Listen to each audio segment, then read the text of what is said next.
तो आज हम जिस विषय की गहराई में जा रहे हैं वो कोई आम कहानी नहीं है। हम बात कर रहे हैं विरोली गांव में घटी उन रोंगटे खड़े कर देने वाली घटनाओं की, जहां एक प्राचीन और रहस्यमयी किंवदंती अचानक एक खौफनाक आधुनिक सच्चाई बन गई। देखिए, ये सिर्फ कोई डरावना किस्सा नहीं है। ये असल में पुराने विश्वास, सदियों की परंपरा और कुछ ऐसी अनदेखी शक्तियों के बीच का सीधा टकराव है जिसे विज्ञान भी आसानी से नहीं समझ सकता। अंधेरी, सुनसान और वीरान सड़कों पर बस एक ही खौफनाक फुसफुसाहट गूंज रही थी। राखनदार उठला है, यानी राखनदार जाग गया है। सोचकर ही रोंगटे खड़े हो जाते हैं। इस एक छोटे से वाक्य ने पूरे विरौली समुदाय को एक ऐसी अकल्पनीय दहशत में डाल दिया था जिसकी किसी ने सपने में भी कल्पना नहीं की थी। सदियों पुराना वो डर अब उनके सामने खड़ा था। तो चलिए सबसे पहले बात करते हैं उस पहले खौफनाक संकेत की जहां से इस पूरी दहशत की शुरुआत हुई। कल्पना कीजिए, राखनदार बाबा के मंदिर में एक अखंड ज्योति जल रही थी। सदियों से ये कभी नहीं बुझी थी, लेकिन फिर उस भयानक रात को बिना किसी हवा के झोंके के वो ज्योति अचानक बुझ जाती है। और हैरानी की बात तो ये है कि जब सुबह देखा गया तो मूर्ति के पास रहस्यमयी तरीके से राख बिखरी हुई थी। ऐसा लग रहा था मानो किसी ने वहां हाथ रखकर उसे झाड़ दिया हो। ये कोई छोटी बात नहीं थी, ये एक बहुत ही डरावना अपशकुन था। और ये अपशकुन बहुत जल्द एक खौफनाक त्रासदी में बदल गया। गांव के एक व्यक्ति विट्ठल की बेहद रहस्यमयी हालात में मौत हो गई। जब उसका दरवाजा तोड़ा गया, जो कि अंदर से बंद था, तो उसका शरीर बिल्कुल अकड़ चुका था। नाखून पूरी तरह काले पड़ गए थे, लेकिन सबसे डरावनी चीज कुछ और थी। उसके मृत शरीर से लेकर दरवाजे तक फर्श पर राख की 3 लकीरें बनी हुई थी।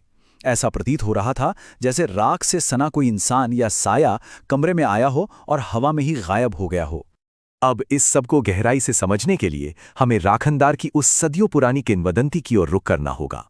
कथा कुछ ऐसी है कि सदियों पहले विरोली गांव पर कालिनी नाम की एक तांत्रिक द्वारा भेजे गए प्रेत का साया मंडरा रहा था।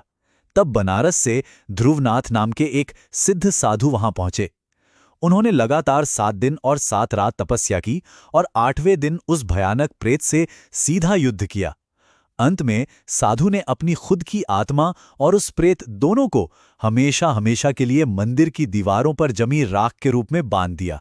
तो यहां समझने वाली सबसे अहम बात यह है कि राखनदार कोई आम या पारंपरिक देवता नहीं है, बल्कि राख से बनी एक बेहद उग्र और बंधी हुई रक्षक आत्मा है।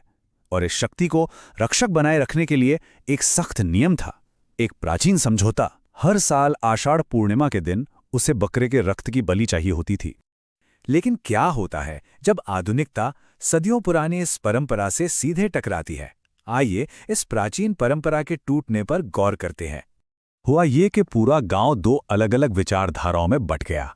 एक तरफ थे गांव के डरे हुए पुजारी गणेश राव। वो इस परंपरा और उस आत्मा के भयानक क्रोध को बहुत अच्छे से समझते थे। और दूसरी तरफ थे गांव के नए, शहर से पढ़े लिखे सरपंच शंकर राव। सरपंच पूरी तरह आधुनिकता और तर्क पर चलने वाले इंसान थे और उन्होंने सत्ता में आते ही तुरंत उस खूनी अनुष्ठान को पूरी तरह रद्द करने का फरमान सुना दिया। सरपंच के शब्द बिल्कुल साफ थे, ये सब अंधविश्वास है। आज के जमाने में हम रक्त नहीं बहाएंगे। बात तो सुनने में बहुत तार्किक लगती है ना? लेकिन इस सदियों पुराने समझौते को महज अंधविश्वास समझकर रोक देना अनजाने में विनाश और मौत की एक ऐसी श्रृंखला की चाबी बन गया जिसे रोक पाना अब किसी के बस की बात नहीं थी। और फिर शुरू हुआ उस रक्षक आत्मा का क्रोध। गांव पर ऐसा कहर टूटा जिसने हर तर्क को धता बता दिया। खौफ का यह सिलसिला बहुत ही व्यवस्थित और भयानक था। शुरुआत हुई अस्वाभाविक तेज हवाओं से और दियों के अचानक बुझने से। फिर पुजारी गणेश राव और उनके सहायक दीपक ने अपनी आंखों से मंदिर की मूर्ति को हिलते हुए देखा। बात यही नहीं रुकी। खेतों में मवेशी ऐसे मरे हुए मिलने लगे मानो वो अंदर से जलकर राख हो गए हों। लेकिन दहशत की सारी हदें तब पार हो गई जब मंदिर की मूर्ति की आंखों से असल में खून जैसा कोई गाढ़ा तरल पदार्थ बहने लगा। इसी अफरा तफरी और खौफ के बीच मंदिर की दीवारों के पीछे से एक बेहद भारी, अजीब सी डरावनी आवाज गूंजी। उस आवाज का संदेश एकदम स्पष्ट और रोंगटे खड़े करने वाला था। माझा व्रत अपूर्ण राहिला आहे, यानी मेरा व्रत अधूरा रह गया है। वो अदृश्य शक्ति अब अपना हक मांग रही थी।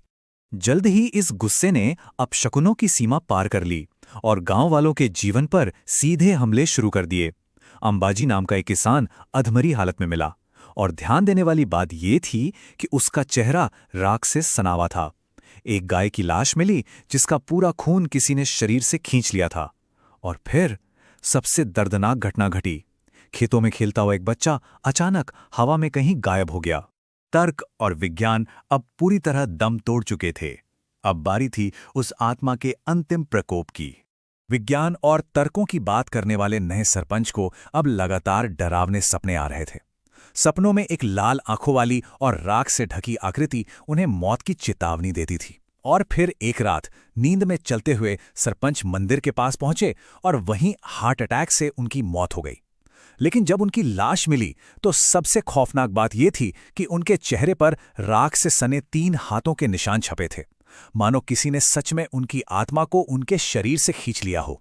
इस मौत ने पूरे विरोली गांव को अंदर तक हिलाकर रख दिया। पुजारी गणेश राव समझ चुके थे कि अब संपूर्ण विनाश दरवाजे पर खड़ा है। उन्होंने सभी डरे हुए ग्रामीणों को इकट्ठा किया और एक बात साफ कर दी, अगर हम अब चुप बैठे रहे तो राखनदार सबको ले जाएगा। अब छिपने से काम नहीं चलने वाला था, उन्हें सीधे जाकर उस शक्ति का सामना करना ही था। जब सब लोग हिम्मत करके मंदिर पहुंचे तो अंदर का नजारा किसी बुरे सपने जैसा था। दीवारों पर अचानक काली फफूंदी उगाई थी और हवा में जली हुई राख की अजीब सी गंध थी। तभी अचानक एक तेज हवा का झोंका आया। मंदिर की भारी घंटियां अपने आप जोर जोर से बजने लगी और उस रक्षक आत्मा ने पुजारी के सहायक दीपक के शरीर पर कब्जा कर लिया। दीपक की आंखें खून जैसी लाल हो गईं और उस आत्मा ने चिल्लाकर अपने रक्त की मांग की। अब सवाल ये था कि इस तबाही को कैसे रोका जाए। आइए बात करते हैं आज भी निभाए जाने वाले उस वादे की। विनाश के एकदम मुहाने पर खड़े होकर बिना कोई समय गवाए गणेश राव ने पूरे गांव की ओर से एक बहुत बड़ी कसम खाई। उन्होंने उस शक्ति से वादा किया कि वे आषाढ़ पूर्णिमा के उस अनुष्ठान को फिर से शुरू करेंगे और कहा, मेरा रक्षण कार्य जारी रखो वरना ये गांव मिट जाएगा। और चमत्कार देखिए, इस एक वादे ने उस उग्र आत्मा को उसी पल शांत कर दिया।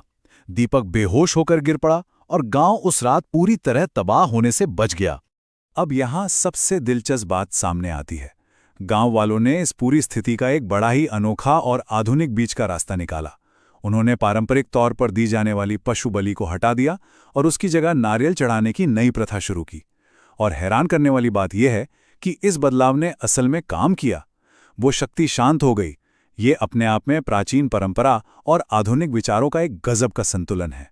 आज भी विरोली में आषाढ़ पूर्णिमा पर यह परंपरा पूरी निष्ठा से निभाई जाती है। लेकिन हमारी आज की ये चर्चा एक बहुत ही गहरा सवाल छोड़ जाती है। विरोली गांव की ये शांति केवल और केवल उतनी ही मजबूत है जितनी कि उस प्राचीन वादे की उनकी याददाश्त। जरा सोचिए, क्या होगा अगर आने वाली पीढ़ियां इस अनुष्ठान को, इस नारियल चढ़ाने की प्रथा को फिर से भूल जाएं?